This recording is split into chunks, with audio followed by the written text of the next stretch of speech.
एकादशीसाठी विठ्ठलाची उद्या पहाटे 2:30 वाजता महापूजा होईल। मानाचा वारकरीही या पूजेमध्ये सहभागी होतील। या पूजेनंतर मुख्यमंत्री 103 कोटी रुपयांच्या विठ्ठल दर्शनाच्या टोकन व्यवस्थेबाबत घोषणा करण्याची शक्यता आहे। याबाबत मंदिर समितीचे सहअध्यक्ष गहिनीनाथ महाराज औसेकर यांच्याशी संवाद साधलाय आमचे प्रतिनिधी संकेत कुलकर्णी यांनी। मंदिर समितीचे अध्यक्ष असणारे औसेकर महाराज कशा पद्धतीने एकादशीच्या महापूजेचं आणि नित्यपूजेचं नियोजन असणारे, कसं वेळापत्रक आहे? नित्यपूजा रात्री 12:15ला चालू होईल, 1 वाजेपर्यंत नित्यपूजा संपेल।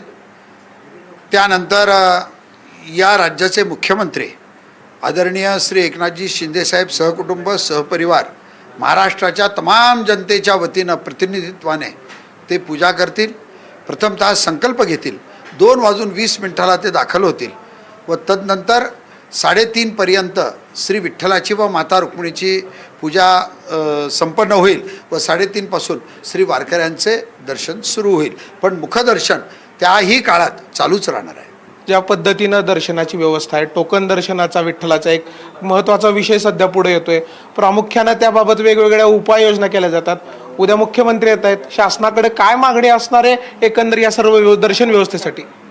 काल आदरणीय मुख्यमंत्री श्री शिंदे साहेब पत्रास शेडला ज्यावेळेस आले, आम्ही त्यांना सगळी व्यवस्थापना दाखवली। मंदिरे समितीच्या व्यवस्थापनावर ते अतिशय समाधान झाले व आम्ही त्यांच्यावर खूप समाधानी झालो, कारण त्यांनी इतका निधी दिला। त्यांनी सांगितले की व्यवस्था करा, कुठेच काही कमी पडू देणार नाही। आम्ही मुख्यमंत्र्याला विनंती केली आहे, आज रात्री ज्यावेळेस मुख्यमंत्र्याचा आम्ही सत्कार करू, आमची अपेक्षा आहे की तमाम महाराष्ट्राच्या वारकऱ्यांची इच्छा परिपूर्ण करणारे या राज्याचे लाडके मुख्यमंत्री आणि दोन्ही उपमुख्यमंत्री आज दर्शन हॉलसाठी ते घोषणा करतील अशी आम्ही प्रतीक्षा करत आहोत।